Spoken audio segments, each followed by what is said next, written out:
All right, we're live, and we got Mike trying to figure out the wire. So welcome, everyone. It is April. It is chemo brain day. It is. Oh, and I need to plug in my computer too. Olga, can you grab that for me?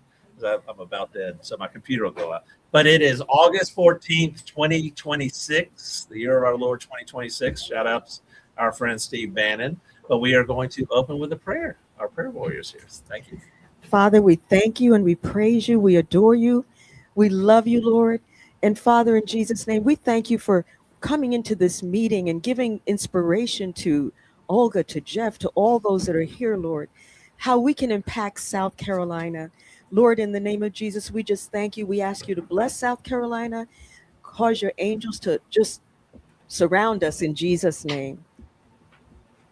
Amen. Amen. Thank you, ma'am. We greatly appreciate that. Just for everybody out there, we are having a heat and air problem again today. We fixed it a year and a half ago, but it's a low voltage problem. So it is when you see me or the place clear out because we're melting, that's probably it. We do have a portable AC, but I'm not sure that's going to overcome. I know it's not going to overcome too many people here. So you can spread out, go watch it in the other room if you like, that type of stuff. Or what we certainly understand when you see me start sweating here. But and we will definitely end on time. So we are starting a little bit earlier on time, and we do have some bell from Mr. Anthony over there. I know he loves that. So I know he can't hear the bell. Where's the other thing? Here you go. Come to order over there. All right, we're all good. It's been an exciting week. Obviously, the election. We'll talk about the election, but we do have some guests here. I don't know if y'all want to introduce. Y'all want to introduce yourselves and tell us how you found out about us, or would you rather be incognito? Pass them back the mic so they can get the mic.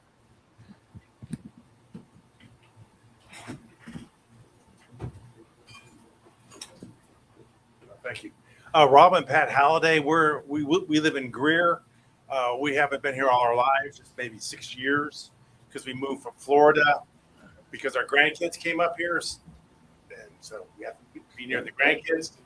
But I don't have very much time, but we are the Gold Star family of Richard Halladay, the soldier that was murdered at Fort Hood for whistleblowing. Yes. And we've been working this for 6 years. So like you all do, you have to be persistent with government. And that's what we are. And we have a story, but we could write a book. So it is getting better with persistence and with the help of many people in El Paso. But and President Trump. As well as definitely President Trump is a big help. This whole thing ever since he was reelected as president. Because of course you all know things are changing because of him, and especially at the border, the Mexico-Texas border, and thanks to him, it's looking better. So all I can say is be persistent with what you do, because there are really bad times during the years, and you just kind of want to give up and stop, but don't. Keep God number one in your life, and with prayer and persistence, you make it through it. And that's what we're doing. And just thank you for your time. No, thank you for your sacrifice, and thank you for being persistent. The comment you made is exactly what we believe. My big hashtag is never surrender. You don't quit. You know, winners never quit and quitters never win, right? So, I mean, especially when you're you're doing the right thing. And I think what you guys are trying to spread the word about. Another guest that was supposed to be here today is been pushed off till next week. If y'all want to talk later, we can kind of go through this. I just want to say that Rob is a hero, and what he's talking about is keep filing. You're going to be sabotaged, people will put you off and everything because they have separate agendas. But our son was absolutely whistleblowing at the border, and he was murdered for that. And so, and they tried to give us a false scenario and narrative. And now with President Trump and not only received one letter, but 2 letters confirming that he died in the line of duty on Fort Bliss as a hero of national significance.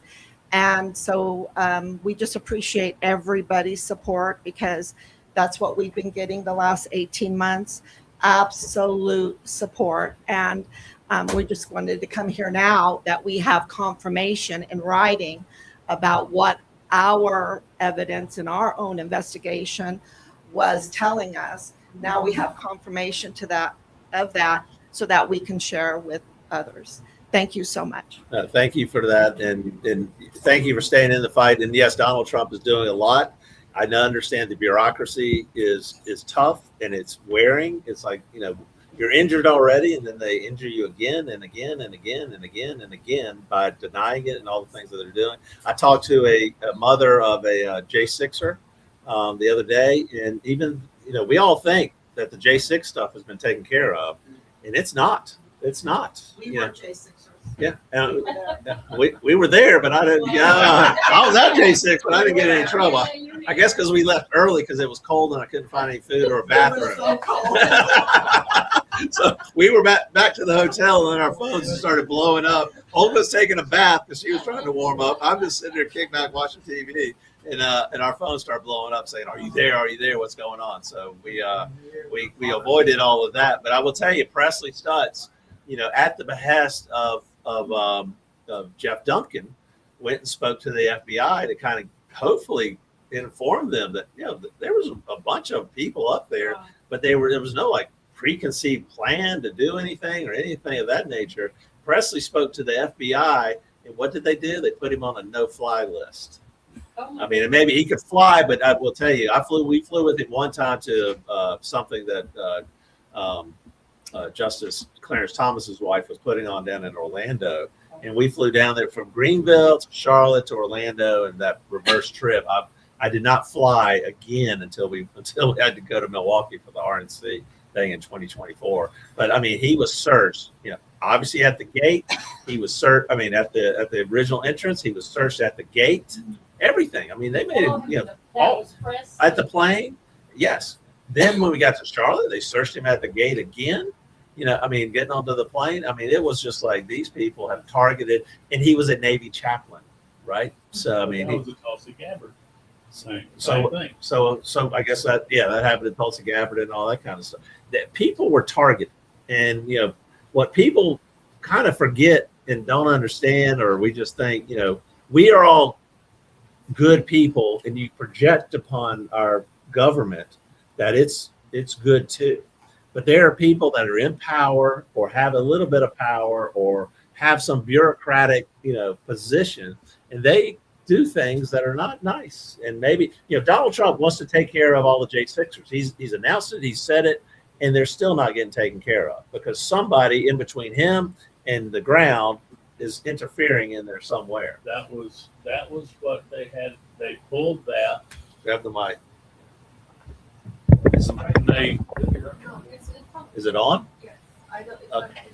All right. Go ahead. They pulled the money that was set for that was what Tom Tillis and John Cornyn agreed to. Yes. Was the only reason they were going to support the new Attorney General. Right.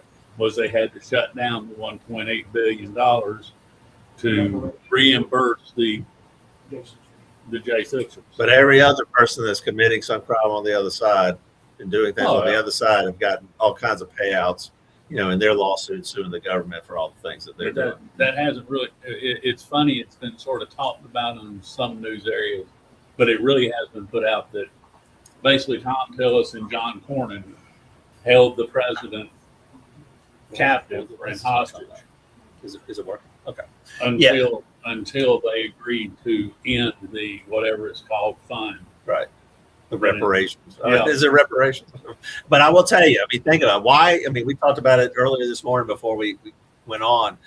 But why did we get involved in politics? We got involved because we were targeted by the South Carolina Department of Revenue in an audit where one day, we all know about the targeting of the Tea Party groups by the IRS. We were targeted by the South Carolina Department of Revenue when I go and open my mailbox and I got an audit notice for me personally, an audit notice for her. We were married, but we filed separately, and an audit notice for Palmetto Kids First Scholarship Program, a nonprofit, 501c3 nonprofit. Nonprofits don't even file with South Carolina Department of Revenue.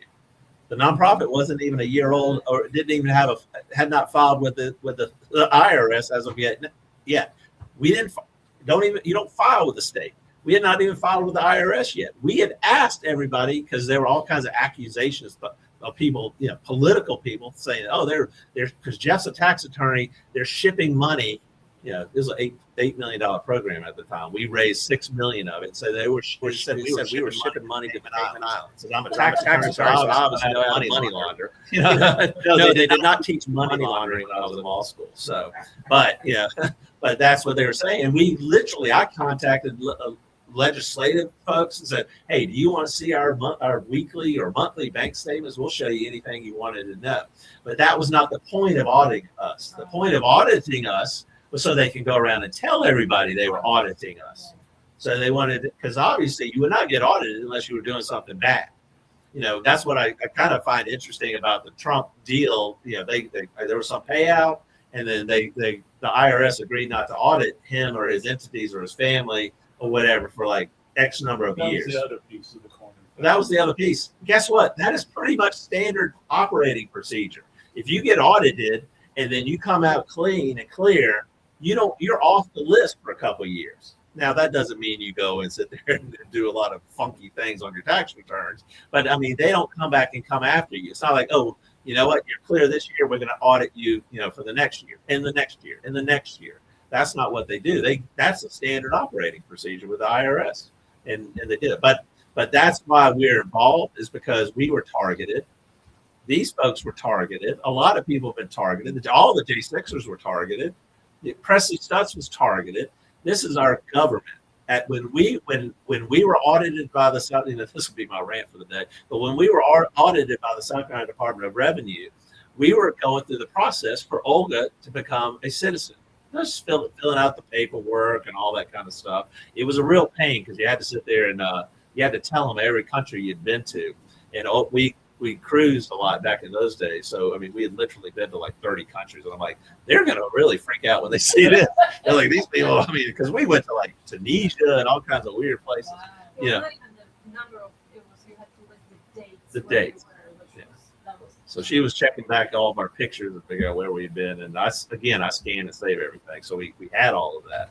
But I'm like, we stopped the process of her. She became a citizen 2.5 years ago now. But I mean, we stopped it because she literally made the comment to me. She goes, "I felt safer under communist Poland than I do here in America."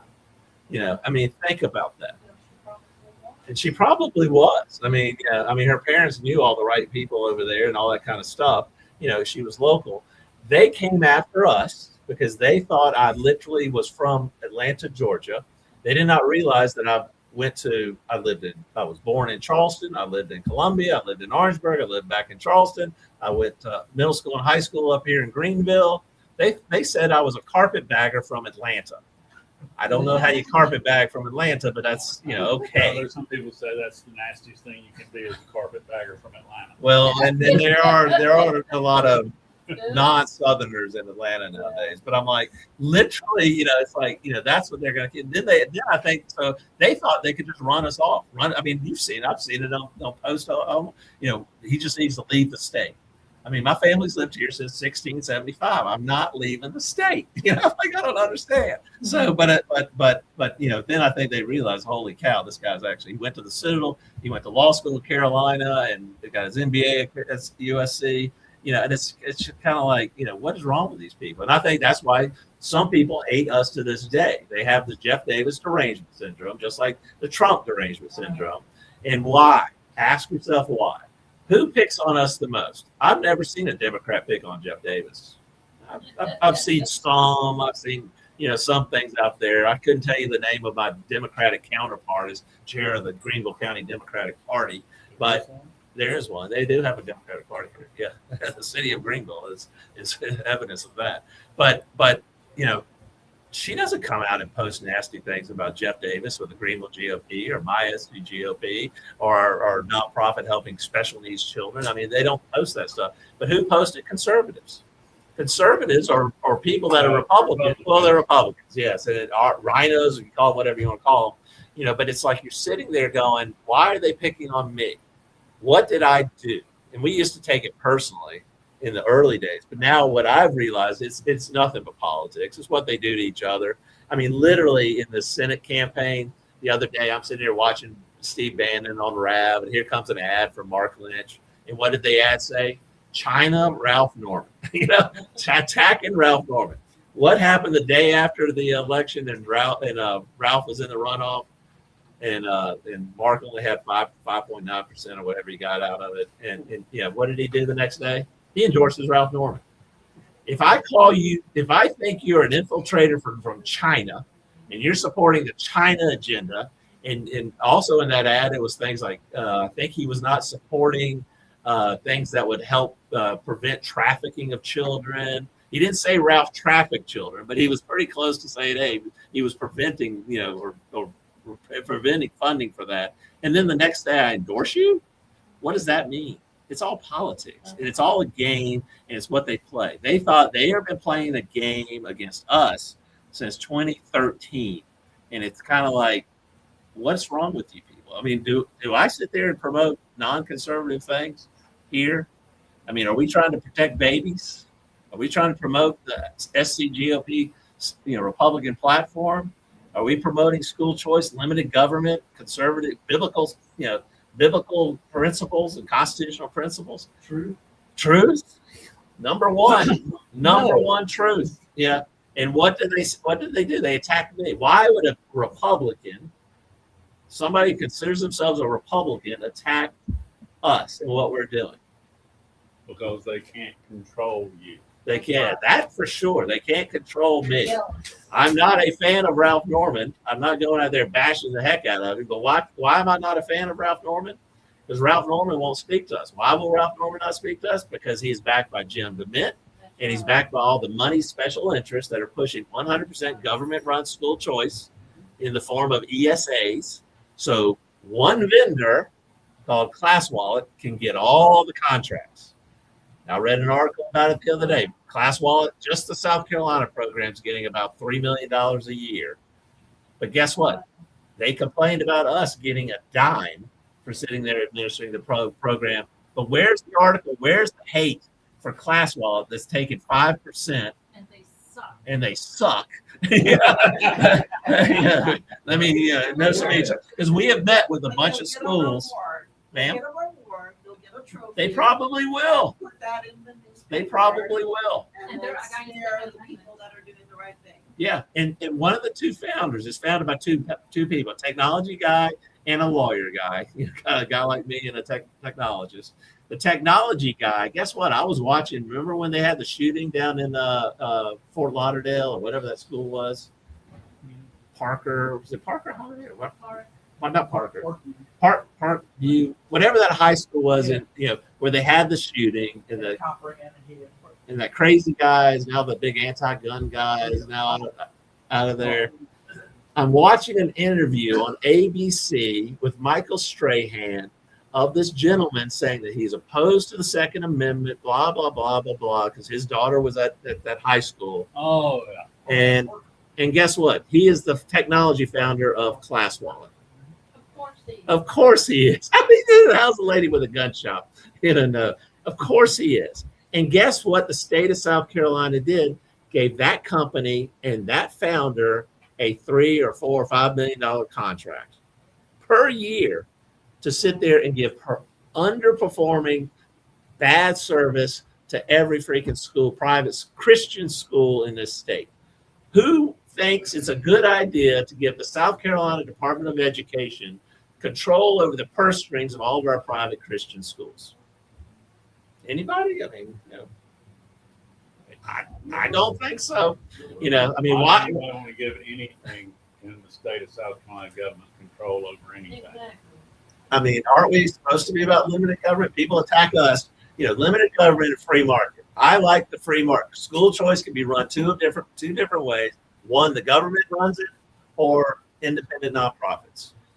Any independent nonprofit. Anybody in here wants to start an independent nonprofit and get involved in it, you can get involved in the program, and it's exciting and it's competitive, and people get there and will fight and try to grow and raise the money and do all the type of stuff, provide services. We will answer the phone at 10 o'clock in the night or call you back, whatever it takes. But that's the type of services we gave to our schools. I met with a gentleman, we were in Charlotte last week, that's why we were out, but I met with a gentleman there that was telling about how good the North Carolina program is. He wasn't saying how good it was. He was saying that it was universal. They have a universal ESA school choice program up there. Well, it's actually not ESA.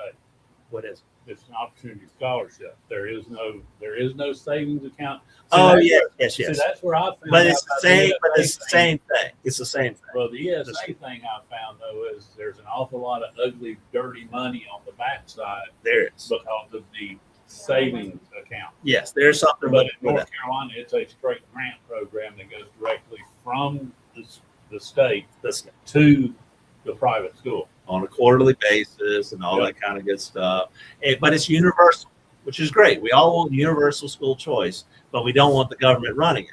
The person that was complaining about it is like, most people haven't heard of it. They don't know about it because they're not, who's going to spread the word? Is the government going to come out there and spread the word and tell you how great this program is? Well, fortunately, we do. I think y'all have somebody, but we have a good number of members of the General Assembly that have become very vocal because they have tried to, well, an organization called Public Schools First, which is we're Palmetto Kids First, some- America Kids First. Their public schools first is not a good first. It's a Marxist organization, and I don't mind if they hear me say that, but they have come out and have basically told the people in North Carolina, y'all don't even want to talk about this opportunity scholarship program because it's all there for the purpose of destroying public schools. And what people don't understand, in the state of North Carolina, the average public school gets about $14,000 per year per student. The largest opportunity scholarship, and it is income based, but the highest number is $8,000 a year. Now, if a kid enrolls in the public school and then moves to a private school and gets an opportunity scholarship, the public school system still gets to keep that additional $6,000 not to teach anybody. I'm sorry, I have had some. That's how they negotiate passing these school choice bills. They bribe the public schools and say, "Hey, we'll keep giving you the money. We just for that year. Maybe it does expire or cuts down over time. Yes, but I have watched some school board members go absolutely nuts about they're taking all of our money, and I'm going, no, you're getting $6,000 to not teach anybody. but that's just from 1 year, and then they'll complain about that and all that stuff. So, but I mean, Well, they don't ever have to teach that kid again, though, so that's no expense to them. I agree. But They didn't teach you when he was there in the first place, so. they weren't teaching me. Yeah, that's true. I tell you, I mean, We have 30% proficiency in North Carolina. 30%. I hate to pick on public schools because there are some good ones. There's some bad ones. There's some good private schools. There's some bad ones. There's some good homeschool things, and then there's some bad ones. The one Emerson went to. I had to throw him out of there. No, Emerson went to a good homeschool. Yes, His parents were great for him. But I mean, I think again, I'll qualify this. I think homeschool kids and homeschool moms and dads will save this country. So I mean, when I've seen homeschool kids, the argument in the old days is that they're not socialized. I'm like, I think they're, About that all the time. That's a good thing. but I think Staying out of the socialization of the public school is probably a positive. that might be true. Your life expectancy is much better if you're not socialized in the public school. It may be, especially if you had to go through a metal detector to get into your school, which I think is just atrocious that we would ever. I get it, but I'm like, you're making a kid walk through a metal detector to go learn. You got a bigger problem. You got to figure something out. Back in our day, well, back in some of us' day anyway, heck, you go into the next school, you look out the parking lot, and there were kids pick up trucks out there with a shotgun or a rifle in the back. Heck, when I was in school, everybody I went to school with carried a pocket knife. Oh yeah. I mean, that was Yeah, I had one. My great grandfather carried. I got it at home. He carried a pocket knife forever, his entire life. You know, Olga took it. We went to court one day, and this was years and years ago, and it was down in Richland. We walked into the court. She had to eat special foods and all that kind of stuff, so she always carried food with her before she got her big surgery. But she had a butter knife. So of course the butter knife got showed up and confiscated. No, I think he went back and got it. Nope, she sacrificed her butter knife. Yes, ma'am. Yes, newlywed. Congratulations! Can we have a big shout out to Lucia? She got married in Tryon, North Carolina last Sunday. We went up there and it was a fantastic reception. And the cake was marvelous. Yes. Thank you. We still have some in our freezer. As a homeschool mom, I will say homeschool socializing doesn't handicap you so that you only socialize with people in your particular class and age group. Homeschoolers can socialize with anybody in here. Mine did. And a lot of the issues, even with the public school kids, they're all looking at their tablets and their phones and all that stuff. So they're losing their own socialization. Right. So. I think they absolutely socialize better. And Richard was homeschooled. Was he really? Yes. So. And the main point that I forgot to say is that we haven't received his remains. Really? No, Richard Halladay was homeschooled and he knew how to socialize with everybody, right? He was a distinguished undergraduate for his cycle and basic training and AIT. And the point that one of the main reasons why we're fighting is not just for the accountability, is for our son's remains. We still have not received his remains. Oh my goodness. Wow. How long ago was this? 2020. That's hard. That's really hard. Is it a narco crematorium in Juarez, Mexico? And they You've heard about all Wow. the dead bodies. That's not a good place. so they know where his remains are, but they won't provide. Well, the Mexican president won't provide. Well, the Mexican president. So President Scheinbaum has been working closely with President Trump. But of course, the politics in Mexico is difficult like it is here. And of course, one of the first things that President Trump did was to designate the Mexican cartels, the Juarez cartel, the Sinaloa cartel, and the CJNG cartel. Recently, just the Juarez cartel, which is very important, as specially designated terroristic organizations. Right.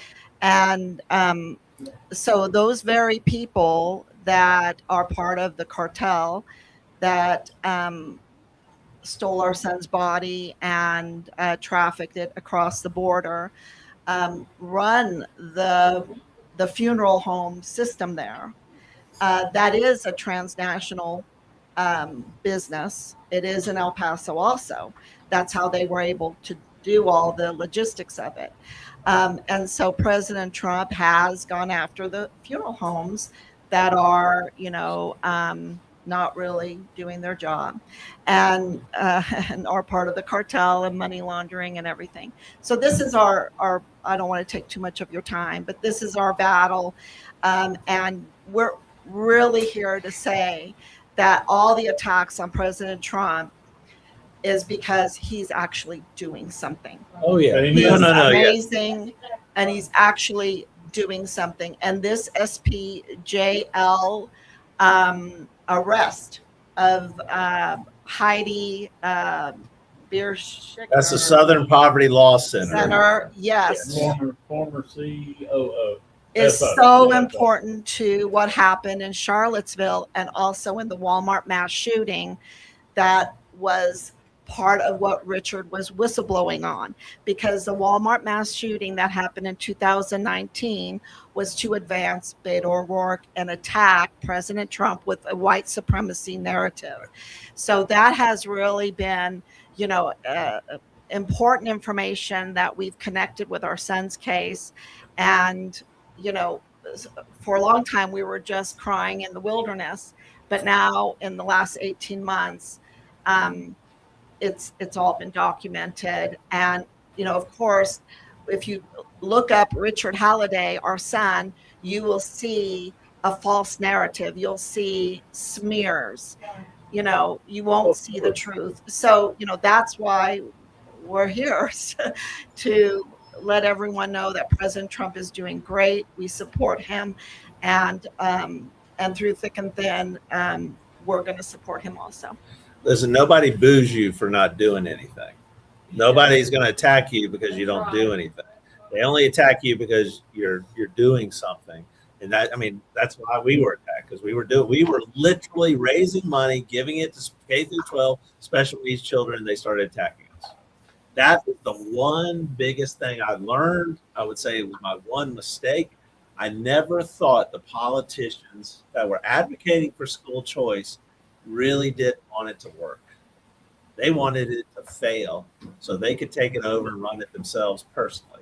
Literally, the lobbyist that got this school choice thing, I don't know if he's technically a lobbyist, maybe he was, but what he did, we told him, the program started January 1st, 2014. We told him, and it was $8 million.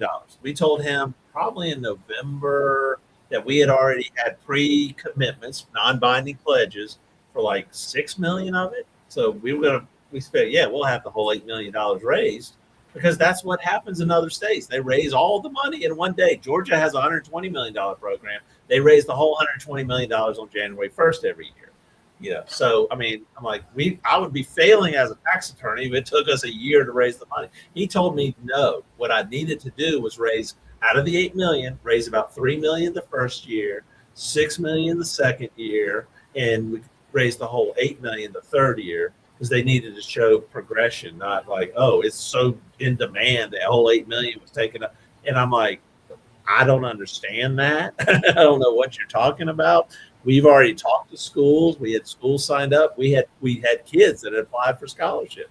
We were aiming to take care of those kids, and he told us not to take care of them. And that's when we had our break. And I just said, hey, y'all do your political stuff. I'm just a lowly tax attorney Republican out here. I know how to raise money and distribute it out and run a nonprofit. And that's when they started attacking us. And it was holy cow. Why? Yes. I don't know the story. Doesn't Ron know? Why is he Do you want to tell a little bit more of your story? We can. I thought you were coming next week, but we can tell it today. I want to get to Young Americans for Liberty, but you got time, or you want them to go first, or you want to? Well, I know, but if you come up to the table, speak into the mic, and then speak louder so they can hear you back there. I'm a loudspeaker. Plus, I got this way. Can you get her on the? If you sit at the table, Lucille, she'll let you use her chair. Okay. This way we can get you on the camera and see.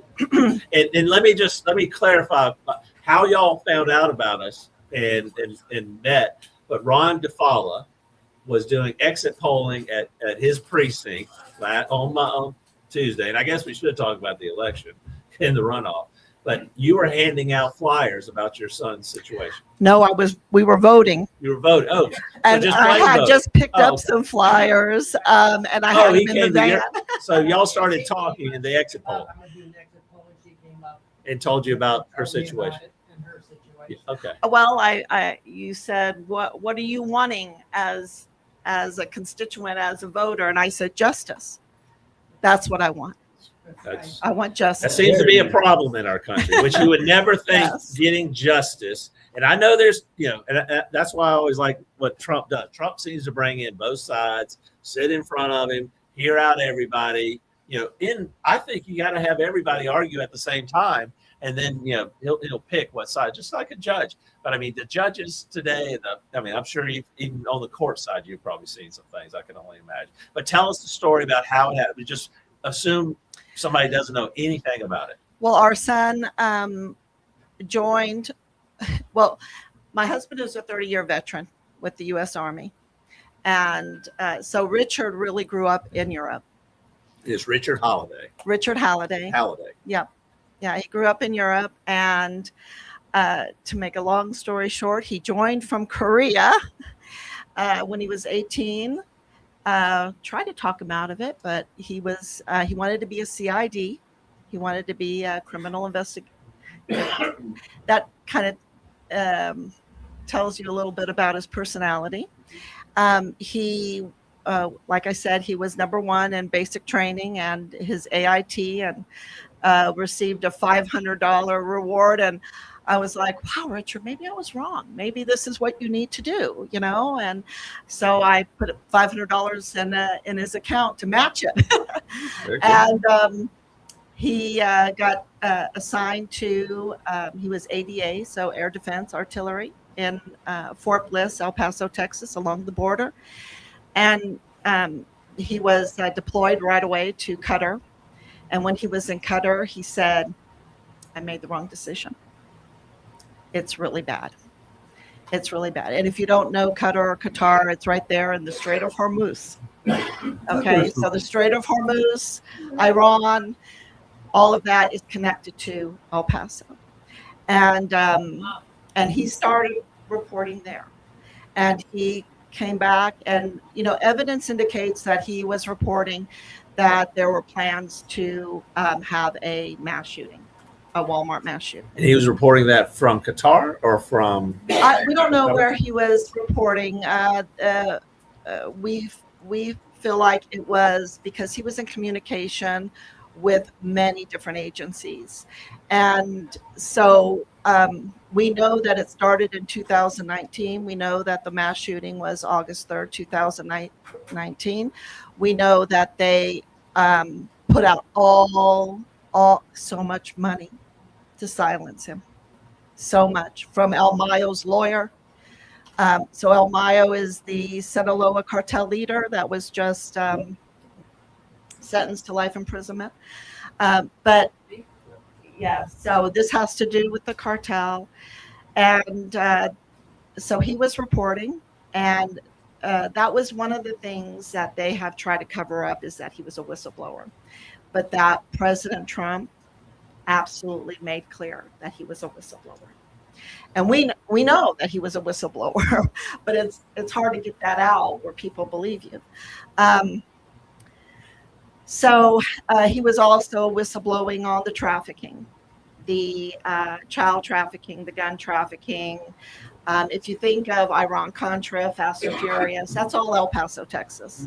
So, you know, and here he is, a homeschool young man wanting to be CID, seeing a lot of crime, and he reported it. And those reports were blocked. And of course, his chain of command were involved in the criminal activity. And it was a code red. He was forcibly removed out of his barracks room and taken downstairs to the arms room, which is a secure and soundproof location. That's the crime scene. We have the SEAL, we have the DES, which is the Director of Emergency Services, Thomas Kane, confirming that that's the crime scene and that there was an illegal order to renovate without any expense spared. So they took his life, and we do have evidence that one of the perpetrators got their mouth bashed in by Richard. Richard was a black belt, so he did put in a fight. And his body was stolen off of Fort Bliss because the prime suspects, his platoon leader, a CID agent, which was his cousin, and his mother,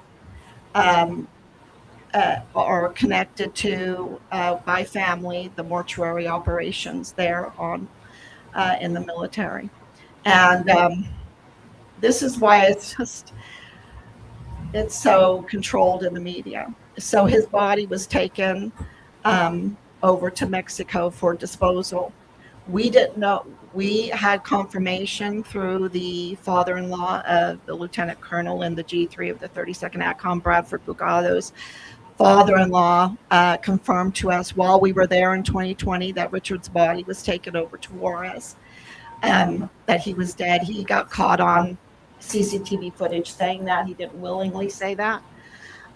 We caught him on CCTV footage because of really great people that said, "Ma'am, come here, we have something," and received testimony. The FBI tried to block that. And this Nadal Beam, has a record for terroristic threat. He just tried to flee El Paso to Kuwait with $44,000 worth of stolen money. That's in a lawsuit that just came out. So we have confirmation his body was taken there. And then it wasn't until President Trump came in January of 2025 and designated the cartels terroristic organizations, that we started getting so much more information. And he made arrests by negotiation with Mexico. A lot of arrests of cartel leaders. When people say President Trump has not done anything, he absolutely stopped the trafficking, stopped USAID, which was funding a lot of these terrorist organizations through humanitarian aid for unaccompanied migrants. But think about that. If Trump is stopping this stuff, he's stopping the money flow. Stopping it. Imagine if you're making millions and millions and millions of dollars and all of a sudden you're not because of this president, Donald Trump. What are you going to do? Yes. You're going to be trashing him constantly. You're going to be going after, you're going to put hits on him. You're going to do all that kind of stuff. Yes. He has really, he has frozen assets through, especially CJNG, which are a very, very violent, absolutely vile and vulgar cartel. Okay. And they are in El Paso, 100% in El Paso. And of course, they controlled the ports and train stations and highways. And so they would get money for all the trafficking. And of course, the oil theft. The oil theft that President Trump is stopping. He just had the Jensens arrested. They're at the border and going all the way into New Mexico, because if you look at the map,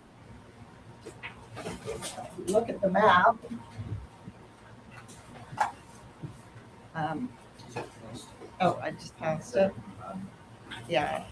If you look at the map, you see the premium basin. It's the largest oil field in the United States. And that's where they were stealing from oil from them for like $10 a barrel when it's like $80. And then they would sell it and make a load of money. And it's, and of course they were money laundering this through Iran, through the Strait of Hormuz, through online gambling networks and things like that. So, and we know a lot of things came out because of our whistleblower, Judge Roger Rodriguez. He is the whistleblower in our son's case that also was, he not only a whistleblower, but he, she forget his exact title. He was the terrorist and Sorry. that's okay. I just want to get it. He was the terrorist and homeland security program organizer for the U.S. Army's Fort Bliss. And he very, I wouldn't say very quickly, because it took till like 2022, he found out information that our son was murdered, and he put in a whistleblower report, and that was blocked too. So, and then of course they came after him, like they came after. Well, and that's what I was going to say. Think about how scary it is to sit there and report, and you're going against people with millions and millions of dollars. Yes. I mean, it's a scary thing, and it's hard to get other people to stand up, but people can't stomach it. I can't stomach what I've seen, and I'm going to bring it up and fight it until they kill me. So when, President Trump, when he came down the escalator, we were still in Europe at the time, and I didn't really know who President Trump was. I was a homeschool mom, and I was too busy with 4 kids homeschooling. I didn't really watch Home Alone or whatever, but whatever, The Apprentice or whatever. So he came down that escalator and he said, "I'm going to build a wall and make Mexico pay for it." And I went, "Who is this man? Who is this man? He just outed our deficit with Mexico, and he's going to be attacked." You know, Rob and I were just like, absolutely, we need to support this man. And so, and he was right. We didn't know how right he was. And if they would have let him do his job in 2016, our son would still be alive. Because in 2019, we found this. He's our whistleblower, but in 2019, he was on TV saying that now what we see is that there is no difference between a terroristic organization and a cartel. Yep. So he was calling for that then, and it's just been a battle. And you know, you can't look back; you have to look forward. And our forward looking is, thank God for President Trump and his administration. And we have hope that we will receive our son's remains.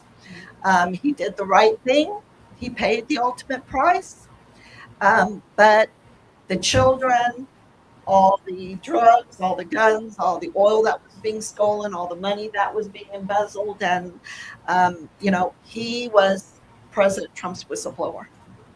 And of course, Judge Rodriguez was Richard's whistleblower. So, so we're very looking forward to getting our son's remains with full honors. We do have a petition to have Richard's, because he's still being smeared, to have his record reviewed for a Purple Heart. So that would, we are grateful if anyone wants to support us in that, because we really believe he deserves at least a Purple Heart. Where can people find? Go. His case will be reinvestigated, because right now his case is a cold case in Quantico. They're not Right. doing anything. Right. Where can people find more information about it? And I'm happy to help in any way and promote this more and get more. I'm floored that I didn't know y'all even lived here. So, I mean, you're doing it. So. Yeah. Well. Well, you know, we've been attacked, and I don't like to focus on that. We've been so attacked, I can't even tell you. And that's why when my husband said, "Keep going, and you know that now. Oh yeah. You know that, and just keep going. If you're not over the target, they're not going to attack you." Exactly. So yes, and so this is where you can go. There's a QR code, and then of course you can find me on Facebook. Find Richard Halladay. We've been doing this for 6 years. Do you have a website, or is there a We website? have Or richardhalladay.com. okay, can you find it on? It needs, you know, there's a lot of information there. It needs to be updated because President Trump is so fast. He's so fast. I mean, he's doing so much. You know, you're like, we've got to keep up with him. Now, I must say one thing too. Yeah. If it wasn't for Patricia, she does a live podcast every night. She's been doing it for 6 years. Every night. That's I was impressed. We've done this every Friday for 5 years. So. 2,203. Wow. Yeah, that's a mom. Well, you know, it wasn't, you know, that was not our purpose. Our purpose was to reach out and try to correct the narrative about our son, you know, because they've put out everything. And I just want to say he has a sparkling, clean, heroic record. And President Trump said it in this letter. This is not the original. This is a copy of the original is at home. Do you want me to read it? Yes, please. I need my glasses. It might make me cry. I mean, you can imagine. Here's President of the United States. right. Here's a couple that weren't told until about 45 days after he was quote unquote missing. That we went to El Paso for 4 months. We sit in there with 16 different agencies, military and civilian, and they're all lying to us. And that's military too. I'm not saying all the military, but there's some folks that have been gotten rid of, which has been great. But I'm going in there as a retired Army officer, thinking the best. We're going to find him. I think everybody in here has been that way. We think the best, and it's like, oh my God, there's a problem. And you Yes. start peeling back the onion, and it's worse and it's worse. We thought it was us personally. We thought there's something we did or upset the wrong, touched the nerve with the wrong people. It's everywhere. It's on the pro-life issue. It's on the immigration issue. It's on everything, and it's all goes back to money. It Yes. goes back to money. Yes. The abortion It's, issue goes to money. And not School just choice any money. money, it's the fraud, the theft. Yes. There is unbelievable fraud. And I think everyone here understands that. Unbelievable. So it says here, thank you, Colonel Halladay. Thank you for your thoughtful letter. Melania and I remain heartbroken by the loss of your beloved son, Richard Halladay. And we continue to send our deepest condolences to you and your entire family. We extend our deepest gratitude for the sacrifices of you and your family have made. Your son's honorable service in the United States Army is worthy of every American's admiration, and his indelible legacy will never be forgotten. For as long as the light of our nation shines, as a symbol of freedom and liberty, we will depend on the selfless service of heroes like Richard. He upheld his sacred pledge to protect our country with unfailing loyalty. It does it twice. Sorry. Perfect timing, exactly. And this is only one letter. The other letter is about that. He upheld his sacred pledge to protect our country with unfailing loyalty, selfless purpose, and unwavering courage. Your son embodied the very best of our American spirit, and his ultimate sacrifice is deserving of the utmost respect of our entire nation. May God bless you and keep you always. Sincerely, Donald Trump.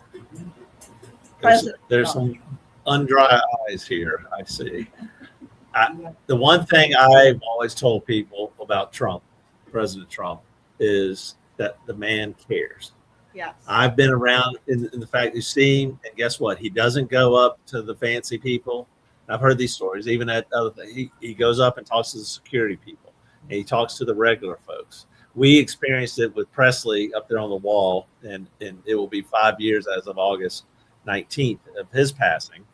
Or the hospital murdered or him. the hospital murdered him through the COVID, all that remdesivir and all that mess.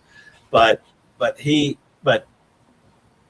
we went and met with the president in March of 2020 at a Charlotte, the last rally before COVID really hit, and they shut them down after that.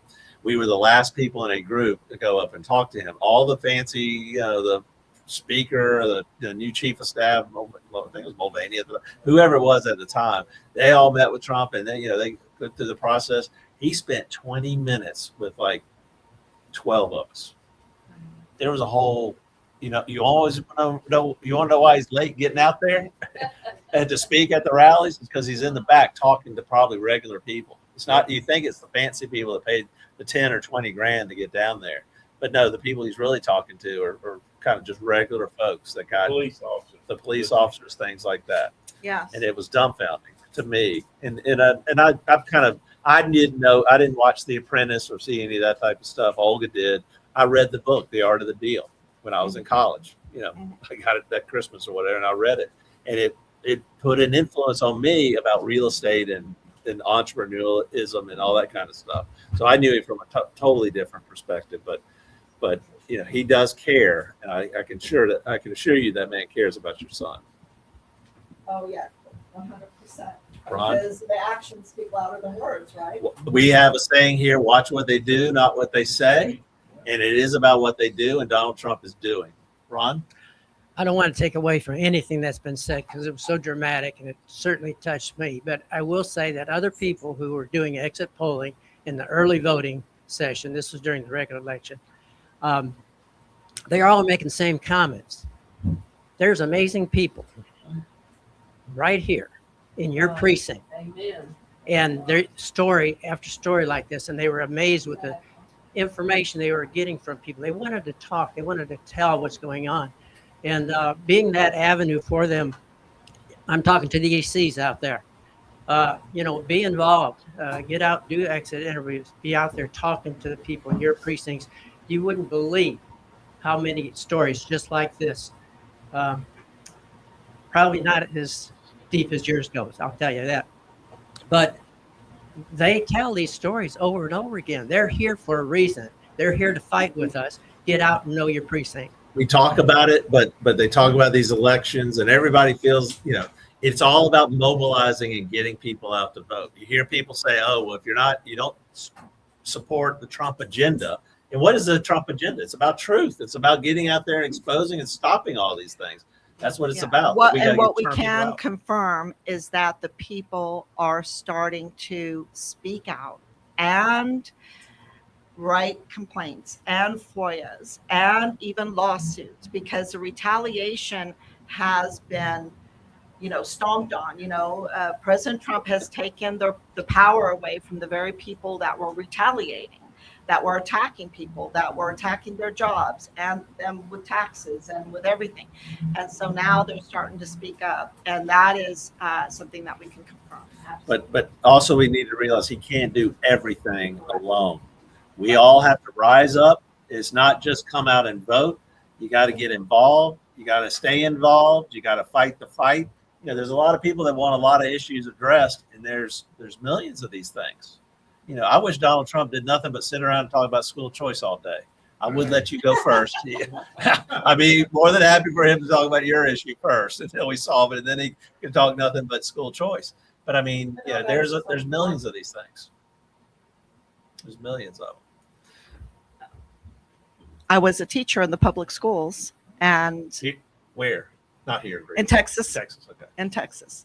I was born at White Sands Missile Range, right there in New Mexico, right there on the border. My dad was ADA. So we, the way God works, he gave us this, and Rob's father was at Biggs Air Force Base. His three siblings were all born there at William Beaumont in El Paso, Texas. My mother received her citizenship at the El Paso courthouse. She's German. So, we have this history at the border, long border, and went to school, and of course went to school in Temple. We moved to Temple from there, and Temple, Texas. So we know Texas, and I was a school teacher there. And when we had children, as time went by, I just felt the need to give our children a Christian upbringing. Really, and it wasn't even, I didn't think to myself, I need to give my child a Christian upbringing. I wanted that they would be good people, that they would be good people. And I saw that there was, some other agenda. And so I couldn't put my finger on it. But after all these years, all four of our children were homeschooled. And and they're doing well. They're doing well. And of course, Richard is absolutely a national hero. Well, thank you for giving us this information. I'm glad you're here in Greenville and Greer.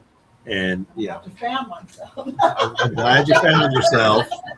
And thank you for sharing this, and thank you for standing up. I think there's certain of us that have traits that, we're going to fight, and we're going to keep fighting, and I don't care. I mean, for some, we're a government of the people, by the people, and for the people. Right.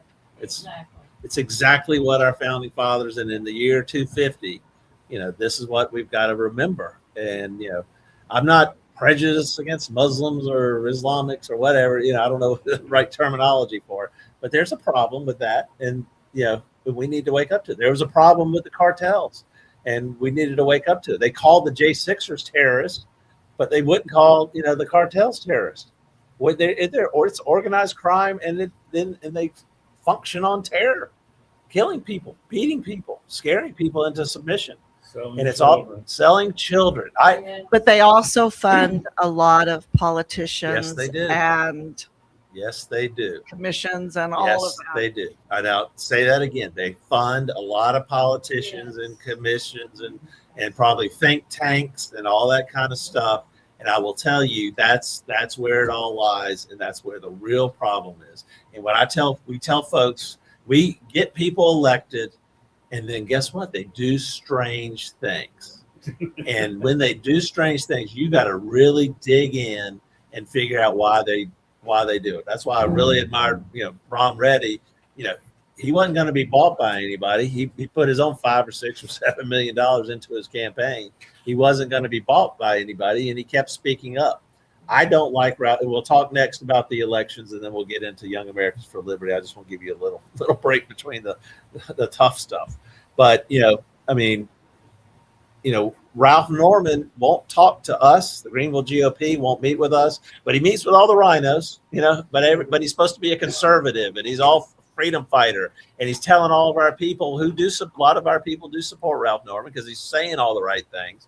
But he's okay lying about it because guess what? He promotes government-run school choice for the gym to men and all that kind of stuff, and he won't talk to us because how's the man going to answer the question? How do you answer the question? Why are you talking conservative, limited government, free market, but you're pushing government-run school choice? He doesn't have an answer for that. Will Darlene talk to us? Her campaign does, yes. So, I haven't met her personally and talked to her personally, but yes, her campaign, responds to us. Well, we've asked them about that. I know they're busy. I think probably my hope would be, before the runoff, we'll be able to get her on live. But yeah, I've told them that's kind of an important thing, but she was doing her Senate duties and all that stuff, and they're running crazy, and they're probably scared to death because they probably think I'm going to ask hard questions or something like that. But I'm like, she's new, and I'm willing to give her a shot at it, especially when I know Ralph Norman is unwilling to speak. His campaign is unwilling. I've never gotten a response from his campaign. One of our people, and you're on the Signal chat that the Greenville GOP has with some folks on there. But I'm like, they were promoting Ralph Norman, and which is okay, it's fine.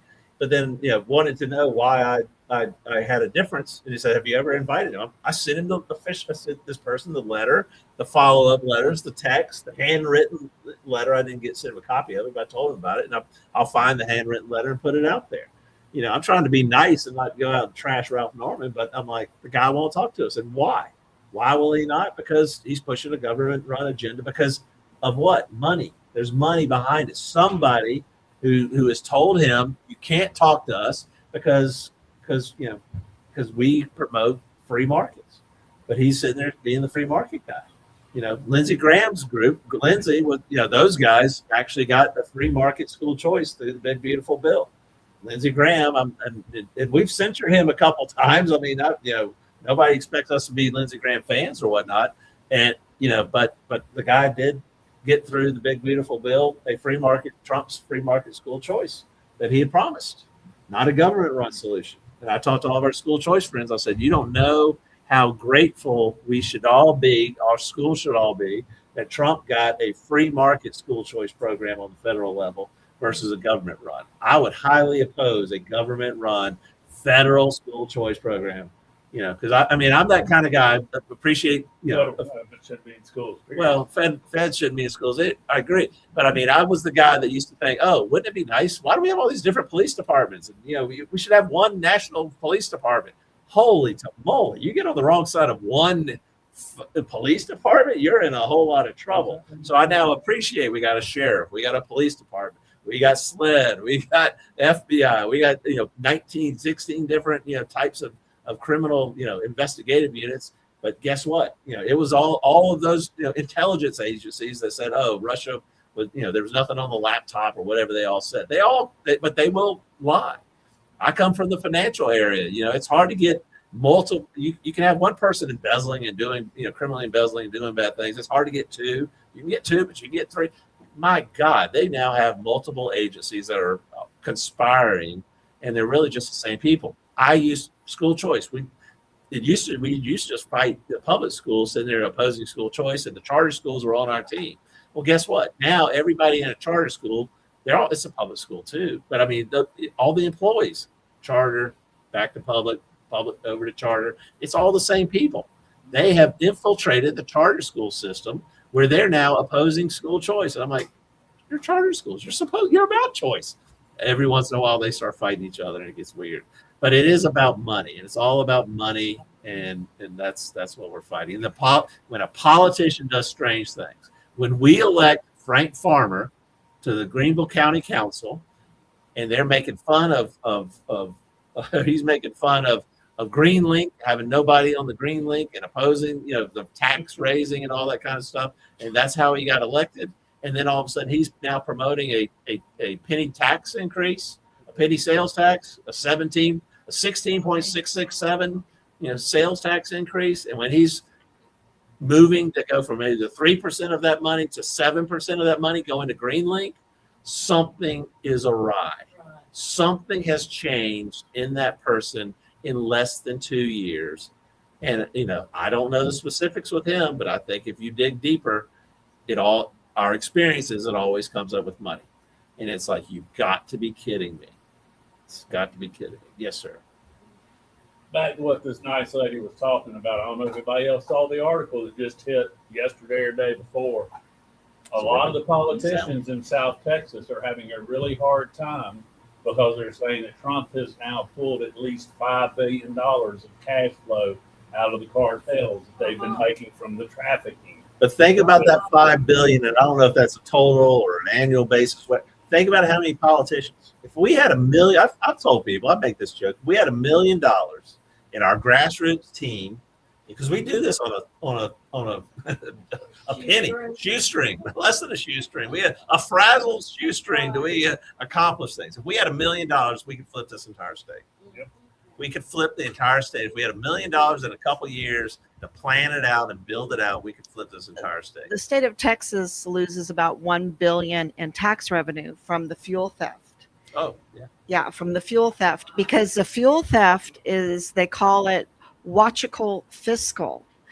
It's gotten very sophisticated because they do it with tax avoidance and saying that this is dirty residue from oil or whatever. They'll label it and fraud and everything like that. So it's gotten very sophisticated. It's not like just, okay, I'm just going to tap into this pipeline and steal the fuel. They still do that too, but yeah, and I don't know if anybody's noticed. I'll try to be a little lighthearted, but I got I'm not paying Apple money, but I got that Apple TV or whatever for like a couple months free to try it out or whatnot. There's a show on there called Lucky, and it's all about the cartels and all that kind of stuff and her fight against that or whatnot. But what were they doing? They were stealing oil and not paying the state tax on it. Mm-hmm. Think about it. If you had $1 billion a year, how many politicians could you buy off? How many PACs could you set up and start and actually? Talking about they pulled 5, and that's just in trafficking money. That's just trafficking. Think about that. And and to give everybody I used to say, we all, you see so many TVs, movies, shows about, drug trafficking. Everybody believes that. But I remember years ago when nobody believed sex trafficking was a thing. Now it's everywhere. But it's like you were a nutcase if you even brought up sex trafficking. And I kind of thought, well, that doesn't really, I don't think I would know anybody that would do something like that. That's kind of crazy. But what I then realized, you sell an ounce of cocaine or whatever whatever denomination they sell it in, you sell it, you got to go get some more. And you got to bring it over the border. You traffic somebody, you sell them once, twice, 3, 10 times a day.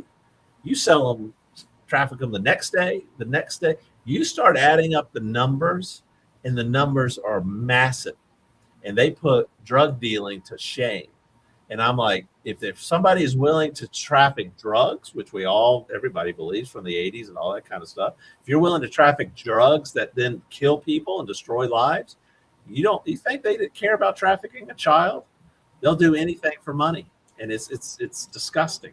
And it's like, I am so excited now about how sex trafficking has now become a thing that they discuss, because you can't fix anything until you discuss it. And a lot of people don't want to talk about it, but once you start talking about it, it is a dirty thing to even think about. But imagine being in those situations. So I can tell you and this is from a law enforcement officer in Charlotte, North Carolina, and he says it's totally changed. 3 years ago, you could buy a 14-year-old girl for what you paid for an ounce of marijuana. And I don't mean buy them for an hour. There's going to be a bust one day on the high dollar end of the south side of Charlotte. with the number of slaves that have been come through human trafficking that are now owned by. It's all of this gets back to money, right?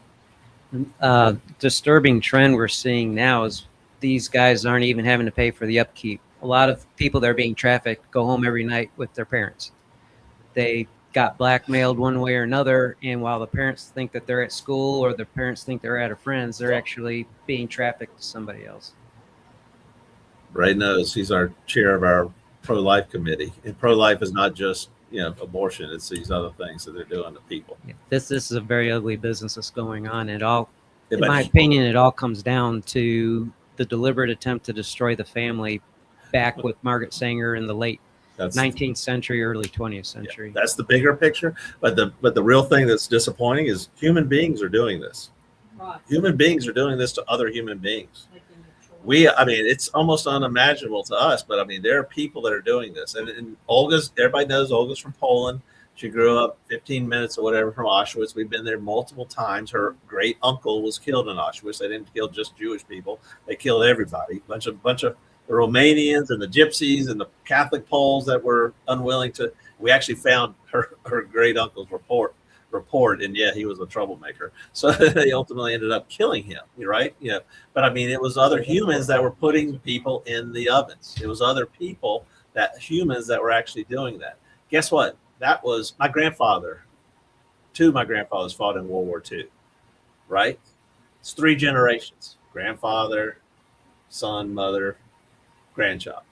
Do you think the human nature has changed in 3 generations? Have we changed? We haven't changed. I mean, I love Roman history. The same things that were happening 2,000 years ago are happening today. We have not changed. In the right environment, people will do the exact same things that the Nazis did. And guess what? There are people here in America that are Americans that are doing the exact same things, just a little bit different. War is not always going to be the exact same. Was that what Heidi was doing? Was paying people to do that? Yes, I know. Heidi was paying people to do that. It's incredible. So, all right, let's talk about the election on Tuesday. So we'll try to do a small segue into something different. But we are going to have a Senate election. It is getting hot, but the Senate election was on. We had early voting last Wednesday, Thursday, Friday. We had the election on August 11th, and guess who the top 2 were? It was Darlene Graham came in first, and Ralph Norman came in second. As I kind of predicted, the big race was who was going to come in second, whether it's going to be Russell Fry and or Ralph Norman. Ralph Norman did really well in the upstate. Russell did well in Horry County and a couple of those counties inland from there. And Darlene Graham did well everywhere else, from Charleston up to Columbia and over to, east and west of there. So I think it was 38% for her. 30, was it 36, 32? 32 for her. 32 and 28 for Russell Norman, and or 22. 26 I think it was for Fry. Okay, somewhere in there. But I mean, it's going to be very interesting. Yeah. So I mean, we went from 10, now we're down to 2. That's South Carolina law. It's 2 weeks. We have a runoff. So the runoff is going to be on August 25th, 7 a.m. to 7 p.m. You'll vote if you're here in Greenville, you'll vote at the same voting locations if you voted on the day of the election. So for us doing exit polling, people that are doing exit polling, it's another opportunity to get out there. Even if you're just sitting out there giving information, meeting, letting people see your face. I mean, we did it at our poll from 7 a.m. to 7 p.m. Fortunately, that we merged 2 of our voting locations, but we saw a ton of friends. It was great, and and we had the best time. It was hot, not as hot as it is in here, but it was hot, and we got a hot. It was hotter, but we got a cover because that keeps the sun off, and that was good enough for there. But it was fun. We had a couple neighbors from our precinct come and sit with us. That knew everybody. So we were meeting their friends, they were meeting our friends, and we were talking to a lot of people. It's something we will continue to promote, and was a lot of fun.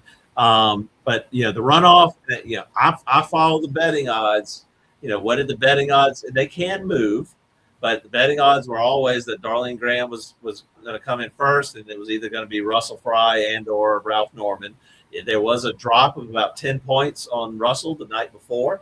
I don't know why. It could have been somebody trying to manipulate those markets and then placing a bet on Ralph.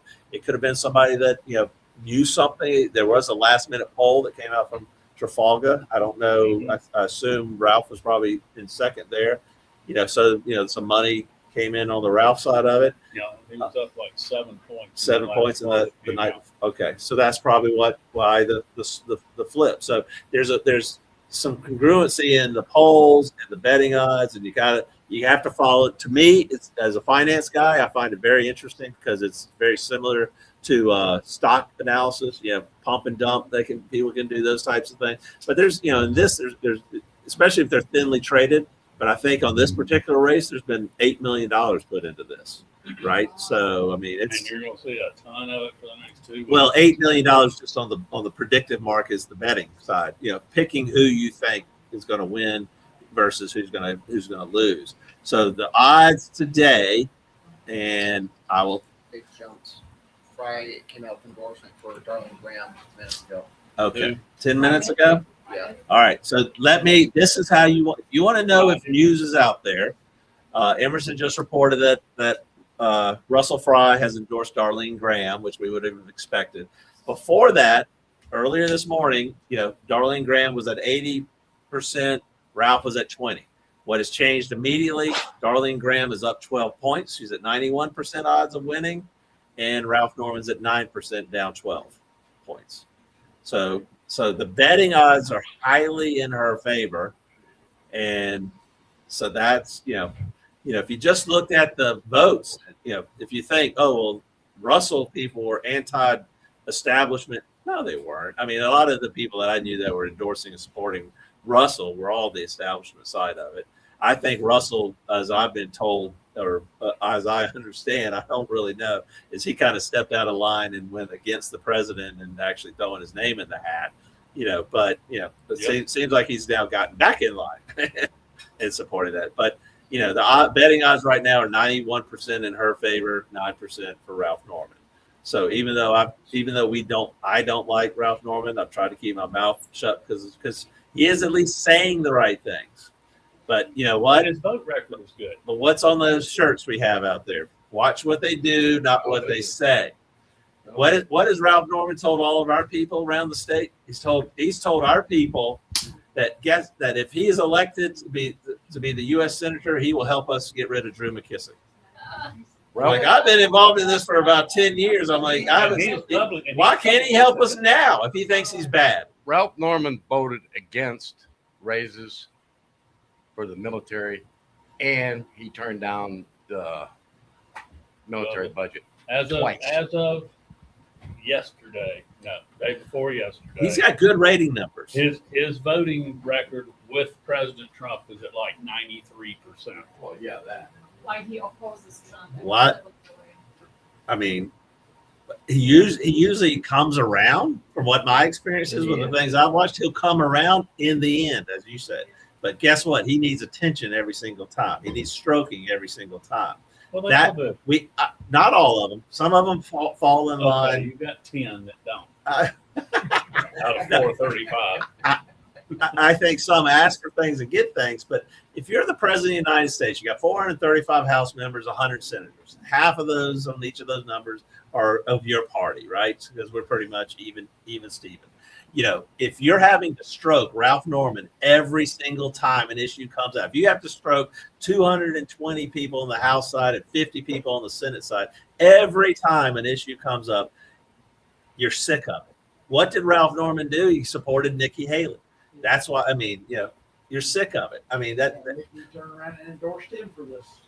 So that right there. Yes, and that she did that apparently. But we would have expected that. But I mean, my issue is, Nikki. is he a team player? And we elected Trump to do certain things. I don't need Trump then having to be distracted from fighting on that issue over there to sit there and say, well, Ralph Norman, I need to go convince him of this. And Ralph needs a personal phone call and all that kind of stuff. That's what I've seen out of Ralph Norman. Can we do a hanging for John Thune? Can we do a hanging for? That'd be nice. We're nonviolent here, so don't peg us for Well, that. hanging's rather on. What about the ridiculous? I understand. We did watch a whole bunch of gun smoke, and man, they used to hang people all the time. Uh-huh. I'm like, holy cow! What? Still I mean, a horse hanging. can you imagine the old days? We all act like, oh my goodness, this is bad and that's bad and this is. I mean, they used to hang people, and they didn't get due process. There was no. They were just, they thought you did something bad. You hang them high, hang 'em, So Get hung for stealing a horse. yes, you did. You did. Yes, ma'am. As you know, they're 60% finished with that data center in Spartanburg. They're protesting because it's putting tons of formaldehyde and diesel fuel and everything else right in their backyard. They snuck it in on them without them even knowing. And here's what Darlene had to say about data centers. I think we need to build data centers here. And I think the tech companies should build the power plants to supply the data centers, because that way it doesn't drive up utility costs for the average American or the average South Carolinian. Now the Democrats, they don't want data centers because you know why? Because they don't like the noise of the data centers. But we have to remain competitive against China. I think that's the most ridiculous thing, but that's just my opinion. I think she said that. I get it, but also Ralph would say the right thing. He's more. No, Ralph is pro data centers also. Okay, well, I don't know about it. But the only thing I would ask you the question, because we're challenging everybody in this, and we're going to dig deeper into that. There is a problem with data centers. We all agree it needs to be done and addressed appropriately. But where did you just read that quote from? I heard her say it on election night. Yeah. But where did you just read the quote? On X. They're showing using it a data everywhere. center. It's on what? Using a data center. Do you use AI at our data center? Yes, we all do. We have to figure out how to do this correctly. Listen, I get attacked by both sides because what I try to talk about is just straight down the middle. I'm open to compromise. What? There has to be compromises. There has to be, but we have to figure it out. I don't know if what she said was necessarily wrong in what your quote was. But to say that the Democrats don't want the data centers because they don't like the noise was the most ridiculous thing. The Democrats will take it She's no matter not what too if they smart. get money out of it. So, She doesn't seem too smart to have said that. I do agree. She's a little bit naive on some things, but she's not a politician. She's not a smart person. Have you met her and talked to her? Have you seen Just her saying that is okay. We get it. I mean, I just think logically, not emotionally. You don't like data centers, so we get all upset if anybody says anything positive about data centers or anything, even a mistake. We got to think logically about this and work through the process. But my thing is, we need team players. Trump wants data centers because we want to lead the nation, the country. I want to lead. The world. I want to lead the world. I don't want the Chinese pumping out formaldehyde that blows across the Pacific to here and them control the world because they have that type of stuff. But what we have to do is find the right answer and the solution, because guess what? Every single one of us in here is using AI. We're using data centers and we're using all of that type of stuff. Get off all of it if you don't want, if you're that truthful. I mean, people talk about overpopulation, but I don't see anybody killing themselves because of overpopulation, right? So, I guess that's kind of the extreme that I've always kind of used. I guess if I didn't see the data centers in the context of all the sinister things that have happened in the last 6 years, I would feel a little more trusting. But between 40 million dead and injured from the mRNA shot, and all the other things that are going on, the geoengineering, the toxic stuff, I cannot trust that data centers will be so beneficial and not a total surveillance system and the flock cameras that are coming in. As we have said every time when you get very passionate about it, everybody here agrees with you. We agree. Anybody here trust data centers? Anybody here trust flock cameras? mRNA? I mean, anybody here trust mRNA? Anybody here trust the government? Anybody? Trust the narrative. Huh? Just like the narratives that Fauci gave us, just like the narratives that Heidi, from the SPLC with the white supremacy, all of just like the narratives that they're giving us with the data centers, all of it. We need to be really careful not to just trust the narrative. Question everything. Yes. Just think about it logically, and guess what that lady did? She's done a podcast every freaking day for 2,000 and some odd days. That is how you win. That's what we need to do. We've done this, and I was proud of it. Now maybe I'm not. Every Friday for 5 years, for God's sakes. I've never seen anybody else do it. She's doing what she does every day. Steve Bannon does 2 hours in the morning. He does an hour in the afternoon, and he does a Saturday show. Sometimes he does 2 hours in the afternoon. The man is sitting there doing it all day long, and he's making stuff, but he also thinks logically. He doesn't get emotionally, and I see it. I've seen him get upset or not happy with some things the president's doing. Guess what? He's still on the team, though, and he's making progress to move the football down the field. What do we want to do? Get everything we want tomorrow? We're not. This lady has not gotten everything she wanted, and she deserved it. Olga and I have had to fight for 10 years. I have our state EC told us, Olga and I, because we've been fighting school choice for 10 years. Well, that's not a very good return on investment. That's the investment. I'm not here. We've spent hundreds and hundreds of thousands of dollars on this stuff and lost hundreds and hundreds of thousands of dollars in potential earned income doing anything, digging ditches. I'd be better off digging ditches. We had this discussion, okay? But I'm like, what we have done, it was not about a return on investment. It was about taking care of kids. It was about seeing exactly how bad and evil our government is in certain areas. And it's not the government. It's like people talk, it's the people there. We got to root them out. I mean, Olga's Catholic. I don't throw the Catholic Church out because you got bad priests. I want to get out the priests that are abusing children and doing that type of stuff. But you can't be anti-Catholic because there's, pedophile priests. Guess what? There's pedophiles everywhere in every church.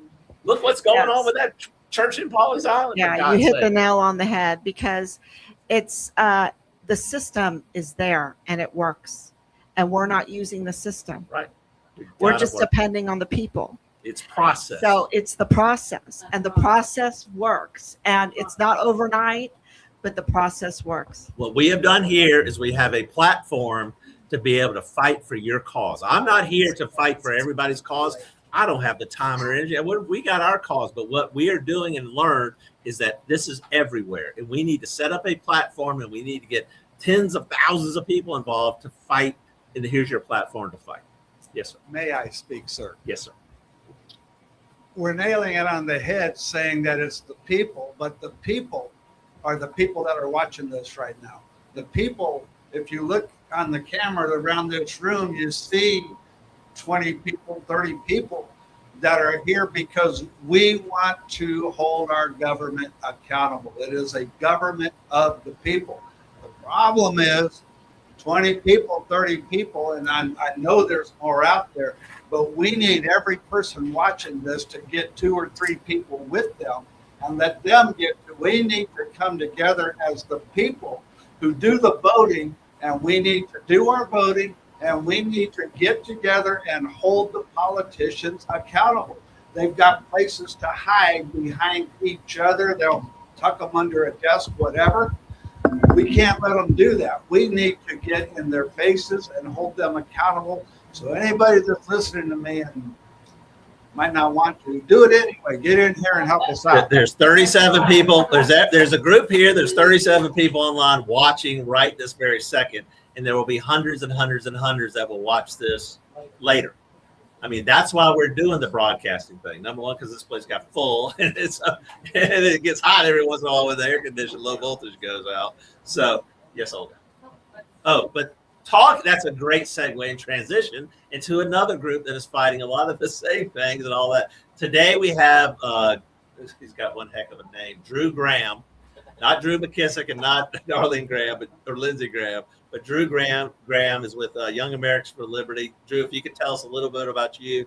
Sorry, I don't know why you wore a jacket, because it has got to be hot for you, brother. You look good, brother. You look good. It's way too classy for us. But tell us about yourself. Tell us about what you're doing. I was curious to realize you're from South Carolina and all that kind of good stuff. But give us your spiel, and then we'll start asking some questions, and let's go for it. Yeah, so I'll start just by telling a little bit about myself. Originally from Conway, South Carolina, right by Myrtle Beach. Did my undergraduate degree at Coastal Carolina. Got involved in politics there with Young Americans for Liberty and Turning Point USA. And when did you graduate from Coastal? Last May, and then last August I moved up here to Clemson to start going to Clemson. Okay, fantastic. So, and Emerson brought you here today because y'all do some stuff together over at Clemson. Yes, sir. So I've been involved in politics for about 4 years now. And we can't let it go by, but you do know my connection to Conway, right? Oh. General Robert Conway was my 6th great grandfather. So that's the big. The whole carpetbagger thing infuriates me. So, and the people that call me a carpetbagger are usually from New Jersey, you know. And so I started doing all this genealogy research, and it's like, you know, I kind of had heard some rumors and I knew stuff, and we're not really. But it's like all of these old people been here for like forever. So, but that's my joke for the people that have heard my spiel on Conway and Daniel Island. But go ahead. Sorry. Yeah. Yeah, my family's been here since like the late 1600s, early 1700s. From Conway? Yeah. Oh, really? Good. Yeah, They probably we can. We maybe can. That's fantastic. We had family there that got land from the king. Yes. So Fantastic. I know the boat that came over on. So y'all were on the right. Yeah. What boat? What boat did they it was come? the Georgia Pink that came down to Savannah. Really? And then my ancestors got kicked out of there because they weren't in agreement with the government down there. So they came up to Conway, got some land given to them. So he has the same genetics from not, and I'm not saying relation or what, but he has the genetics of we're going to fight the machine. Because and I will tell you just my small theory about some of this is they want to flood this country with immigrants that will beholden to the machine. That are beholden to the machine is one part of it, but I also think, and I'm not, you know, the genetics of any crazy person that got on a rickety old boat in the 1700s to go someplace that they knew they would never be able to get back if they didn't like it. You know, you're not going to be able to, I mean, you're crazy. You're not part of the machine, right? And I think that we have that genetics of wanting to fight this machine. And I don't think the world and the UN likes it. So they want to, like, you know, dumb us all down like they do in the public school, dumb us all down. So I think that's what they're genetically trying to dumb us down. But I'm sorry. Yeah, so I've been involved in politics for about 4 years now. I've been up in the upstate for about a year, really liking it up here. So you live in Clemson or Greenville? Yeah, Clemson. Okay, good. Smart. And so I work for Young Americans for Liberty. I'm our activism coordinator for South Carolina. Basically, I just do all of our on-the-ground operations. Okay. We do lots of grassroots stuff, really trying to pressure politicians into doing what we want. And you have to pressure them. Absolutely. It is about pressure. They don't do things just, sadly, they don't do it because it's right. Politicians care about, some do. Well, some do. And not my thing is I don't like 95% of politicians, and I can't tell you the 5% I like, but there are a few that I like that are out there, but they care about getting elected and then getting reelected. And if you scare them on getting reelected, then they will actually do something, do the right thing. And it's sad that we have to pressure them. I always thought people were gentlemen statesmen and they were just going down there to do the right thing. But as you probably learned, and certainly as we've learned, and certainly as this family has learned, it's not about that. So yeah, so we've got a good, strong group on campus at Clemson, and we're trying to get people at every single college in the state and every single community in the state. So we've got people at Clemson, University of South Carolina right now, 2 big, really strong groups that have done a lot of work over the past year. And then we have small groups at Winthrop, USC, Aiken, College Charleston, Coastal Carolina that are trying to build stuff up. Anything at the Citadel yet? Not yet. Didn't mention my school there. What? Furman? No, nothing at Furman yet? No, we're trying something at Furman, and I know some people that got banned off the campus for trying to do politics on campus. So obviously banned for doing conservative politics, probably. They need to wear rainbows. Yeah. When they go to Furman. And then we also just got like a community group set up here in Greenville. We're just getting that off the ground right now. So we are Young Americans for Liberty, but really we're trying to get anybody involved that we can so that we can go out and pressure politicians. So and old people can join up too? Yeah. Right. Yeah. That'd be the old folks Liberty. Yeah. So, I mean, we do a wide range of things. I mean, our first goal is, recruit people, get people on board, and train them into what politics is really about. Because most people think it's just like voting, and then you get represented. But that's not what it is. I mean, you have to pressure the politicians into doing exactly what you want. Right. You have to go and door knock and tell their constituents to call them. You have to go to the state house. You have to talk to them.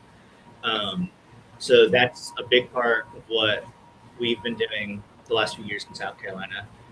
in terms of what we want to do right now is our big fight is flock right now. And tell everybody what the flock camera thing is. I think everybody knows, but just the just flock to be cameras, ALPR cameras. There's a bunch of different brands, but flock's the big one that everyone's been talking about. Basically, they track you. I mean, they take pictures of your license plate and information about what your car looks like. And I've heard you could even tell what bumper stickers you have, whether you got dents, damages, and all that stuff. They They can actually get facial recognition on them now. Yeah. so, and I mean, I've even seen these things places where there's no cars driving. So they're saying they're only license plate readers, but why would there be facing a park or a school where there's no cars driving if they're just license plate readers? So right now we're trying to fight that. We're trying to figure out what the best place to start, because we want to do that at like the local level, city and county level. But how does that work? It seems like they're an independent company putting these things out everywhere under contract, and then they sell contracts to sell the data to police departments or really on probably anybody. In a lot of cases, the installation of the cameras are done under contract. Okay. City of Charlotte, I think, just signed a contract for another like 280 or whatever, right, to use in Metro Charlotte. Yeah, so there's two different ways that they put the cameras out. One is a lot of the time the way they got started was they were putting them on the property of private businesses. Right. So they would go to company like one of the companies I know that does it is GE was one of the first. I think Academy Sports does it. Oh, really?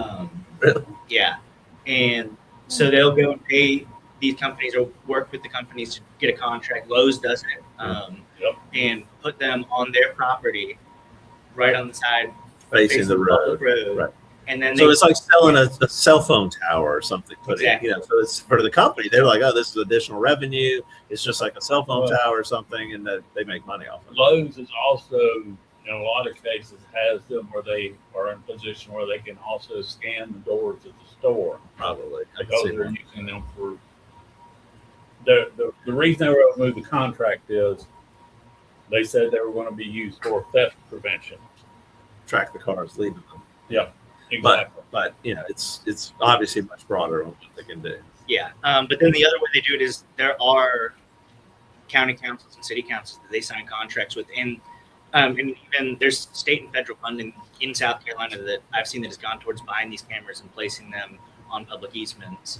And then on top of having to pay, the municipalities have to pay for the cameras in the first place. They'll cost like $3,000, $4,000, $5,000 for the camera and the pole they go on, and then they're also having to pay Flock to get the data from the cameras and continue that contract with them. So the thing we want to do is go to city councils and county councils, get people to door knock and send out mailers and call and pressure these people on the city and county councils to not renew these contracts or not take them in the first place. Right. How long has Flock been around? Because it's like all of a sudden it became the biggest issue. Yeah, it's been around for a while. Many years. I didn't know anything about it until probably about a year ago is when I first found out about it, and then it's really been blown up on social media in like the past 2 months or so. The big issue that I always heard about from a political standpoint was the red light cameras. Yep. You know, everybody was fighting that. The red light cameras. That was just to send people tickets and make revenue off of and all that kind of stuff. And it seems like they've taken red light. We all were fighting back on trafficking. Those cameras. Flock decided to make a business, and they made a massive business out of it. So it's like a constant battle. That is what I try to tell people. I mean, realize that you're not going to solve. If you fix the red light cameras, they're going to come back with something else. It is a constant battle, and that's what America is about. What do they say? For 3 generations, you lose everything. That's what's going on now. And that's why we have to continue to fight. We can win everything in here that all of us want to have. And guess what? If we disappear 6 months or a year or 10 years from now, it'll be back to normal, and it will be like what happened. Or a whole new list. A whole new list, yes. Yeah. So right now we're trying to focus in on where we want to focus. Right now, I think Irmo, South Carolina, and Oconee County are about to have votes in the next few weeks on funding for Flock cameras. That's what we're going to try and focus on in the next few weeks. Did you say York? Which counties? Irmo, the city of Irmo, and then Oconee County. Oconee. Oh, I think You saw what Pat Durham did over there. Yeah. He's the county council member, and I don't know if they passed or whatever. He's they're going to get rid of all the flock cameras, as far as I know. Yeah, well, Whatever. They'll do something. I hope so. Yeah. But we want to make sure that happens. Yeah.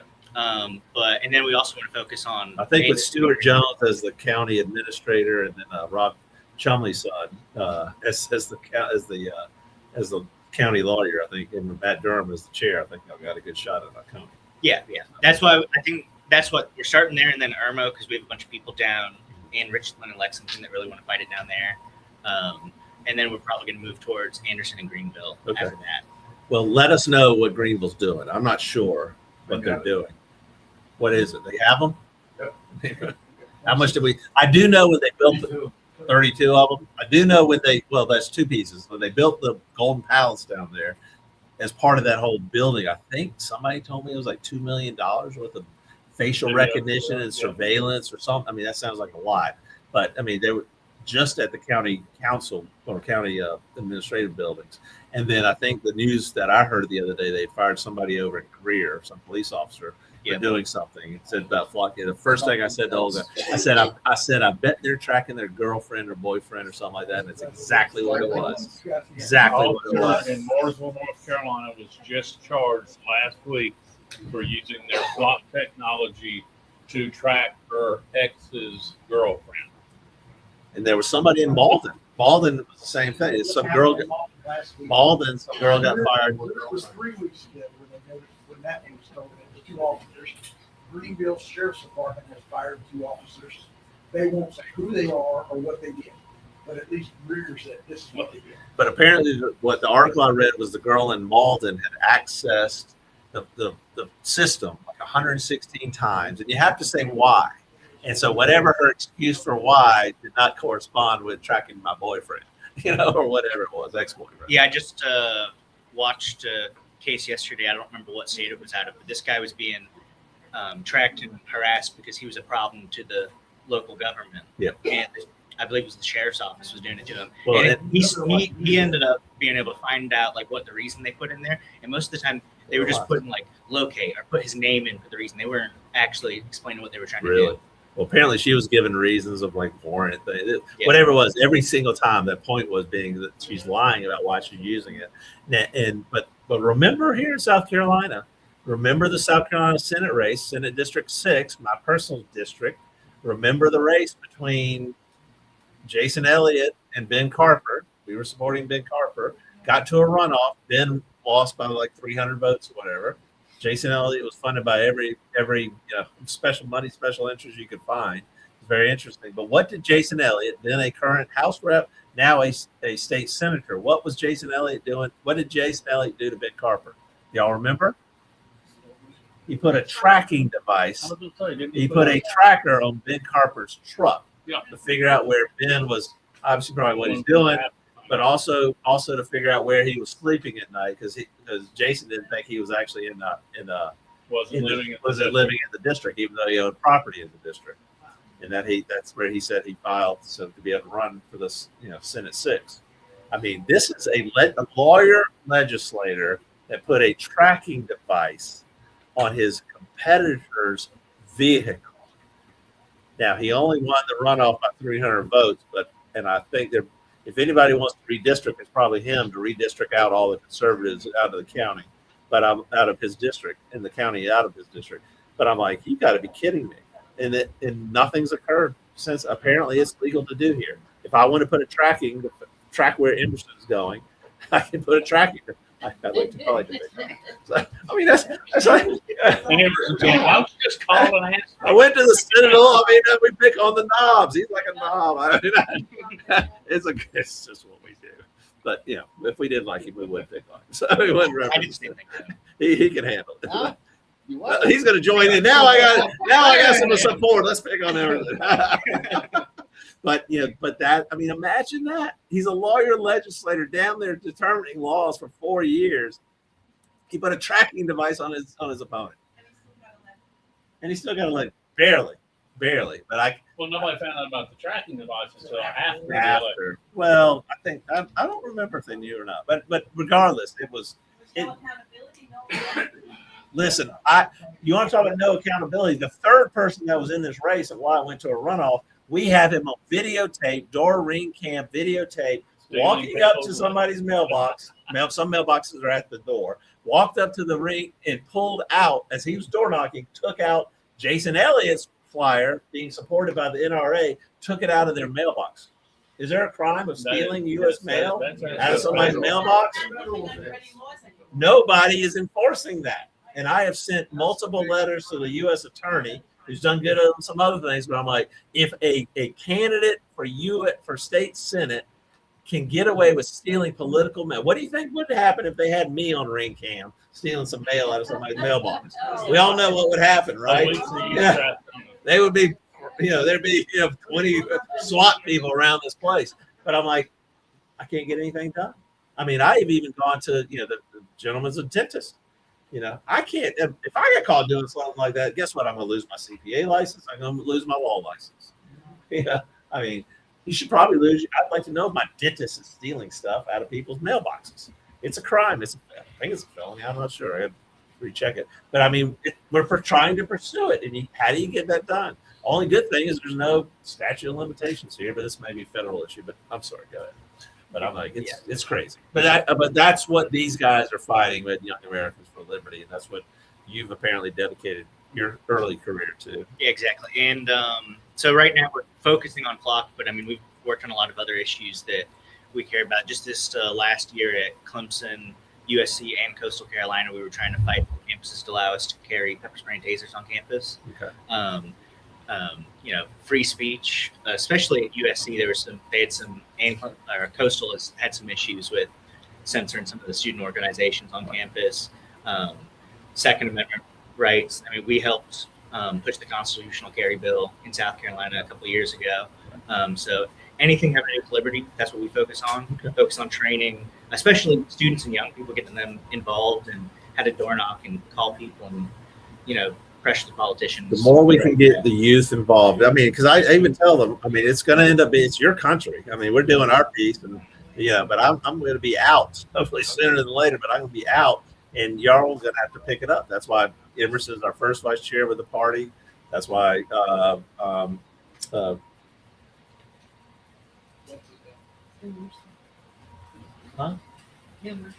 Emerson, but our fourth vice chair, Dylan Peters. Chemo, I am taking some chemo, and it does give you a foggy brain. And names is the one thing that has fogged my brain up big time. But Heart problems will do that too. Heart problems? I don't. Don't tell me I got that. No, that's why I've got accountability. Oh, okay. So you're using an excuse of why you can't remember names. Jeff. Oh, don't worry, I know. Yeah, they do seem to remember my name. I just can't remember their name. But yeah, I mean, Emerson's Dylan's 22. You're 19, or did you turn 20 yet? So 19. Can't buy a beer, but he's first vice chair of the biggest county party in the state. Yeah, we want to preach it. Yeah, no, yeah. That's the biggest reason that's hurt. A lot of reasons for losing Charlie Kirk. Oh yeah. Out there converting the youth. Yes. Charlie Kirk. There ought to be. I mean, it's a big deal, but it ought to be a bigger deal because that guy could have been president of the United States. He really could have. If he had run for president in 2028, I'd be out there, pounding the table for him. Wouldn't have been of age. Oh, is he not of age? He wouldn't have been of age? Right. But he could be vice president. Is there an age limit for vice president? It'd be 35 for either one. Either one? All right. Meet the same requirements to be president. All right. Because in case something happens to the president, you have to be able to step in and assume the office. It's been a while since I've read that provision, so don't call me out for not knowing anything about the Constitution. All I know is people still think Marco Rubio can run for president. I know that's his thing. What? Anybody seen Mitch McConnell? Oh, we got more conspiracy theories on it. Where's Mitch? I don't know where Mitch is. Did anybody notice? Did anybody see the formal letter that Andy Beshear filed yesterday? Basically telling Mitch McConnell's office, I think it was 10 days. He has 10 days to provide proof of his situation, or there will be legal action taken by the state of Kentucky against him. What more is going on with? I mean, how many people do y'all have as employees, full-time employees? What's the kind of for the state? What's y'all's plan for the state? How do you want to in grow South it? Carolina? I'm the only employee. Okay. Most of our people are at the office or remote in other states. We also have a guy up in Charlotte that he's helping a lot with South Carolina, especially on that side of the state.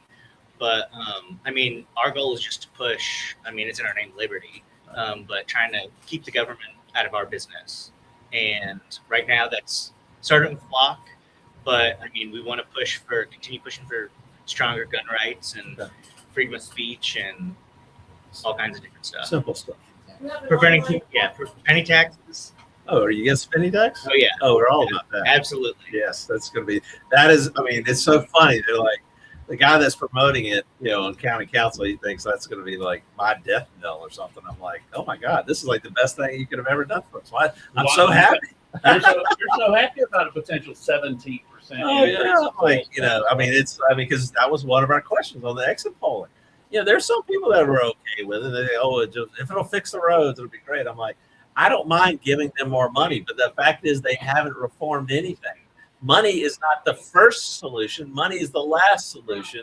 Try to figure out how to fix stuff, and then put money into it. Like Russell Fry's gas tax. Oh yeah, I know. Fix the roads. Russell's out of the conversation now. So, Russell's always been good to us.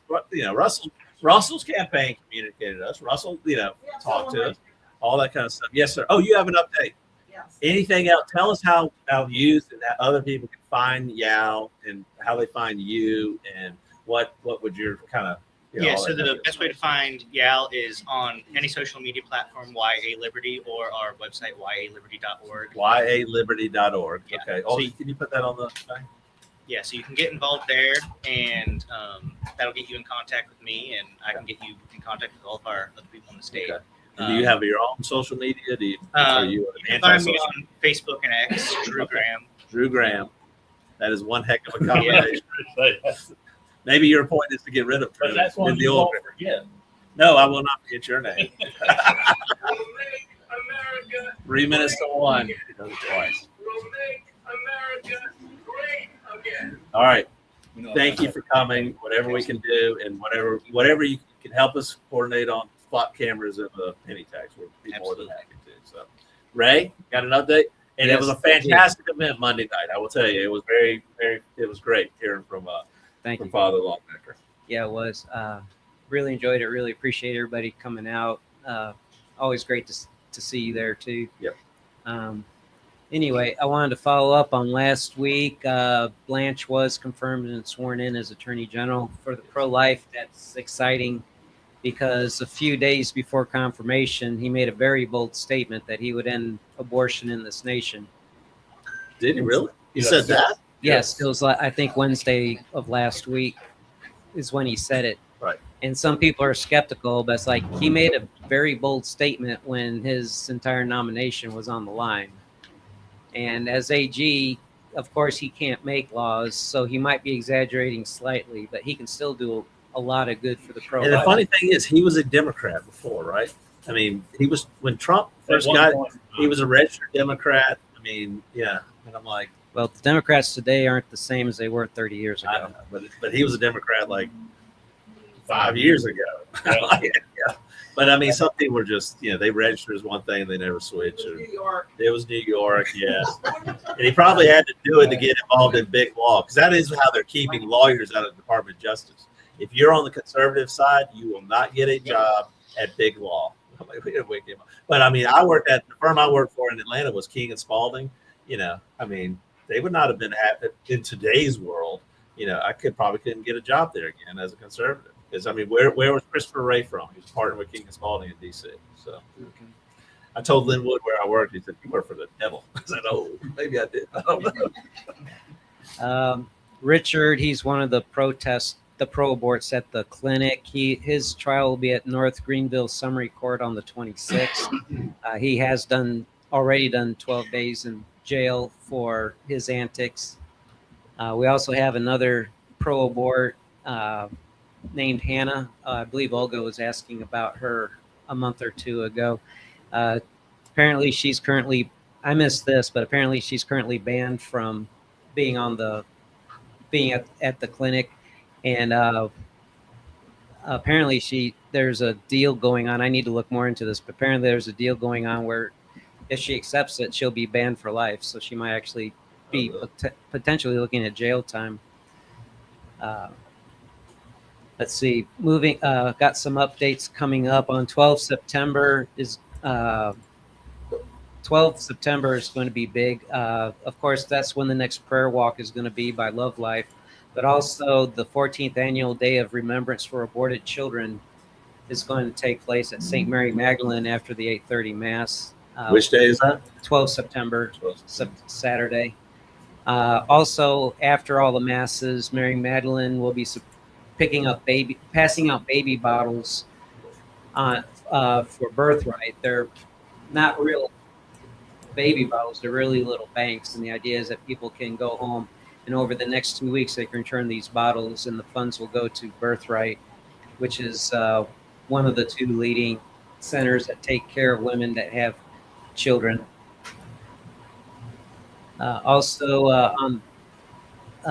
We'll also be signing people up on the 19th and 20th for 40 Days for Life. That takes place twice a year. Basically, originally we're asking people to come out and pray at the clinic for an hour once a week for the 40 days.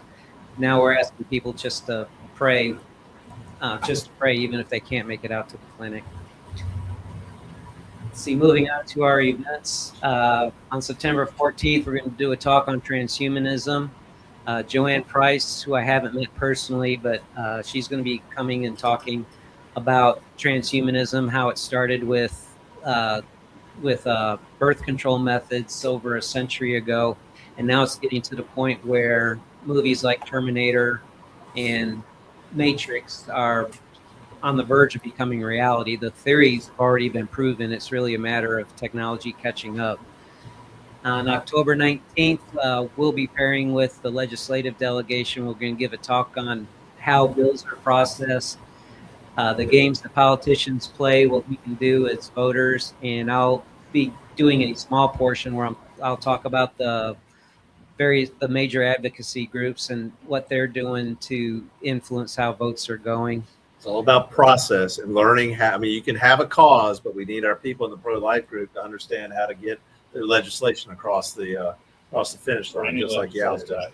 Everything, yes. Yeah, and we'll be going back to something that's similar to transhumanism. We'll be talking about bioethics and human reproduction. Jim Camden, who is a friend of mine, he spends a lot of time there at the abortion clinic, and he keeps up with the advances in scientific technology. He's going to give a talk on bioethics and human reproduction. At my talk that I gave 2 months ago, I said that we're moving away from imago Dei into imago Homo. If the more we start changing our genetic makeup, the more we're making man in the image of man. And so that should be a very sobering thought. If we take God out of the recreation process, or even limit to what he can do, a huge gap is going to be formed. Who's going to take that? Who's going to fill that gap if God is no longer involved in our reproduction? So anyway. Seriously. The vaccine industry. Yeah. That's the whole basis of the vaccine. Well, it's being rhetorical. Yeah, that's what I figured. I was so hoping. Is that Pending it? any questions, that's it. Okay, that's exciting about the new Attorney General making that statement. I knew he had made some statements. He didn't bring up some things, but I didn't know he'd made that strong statement.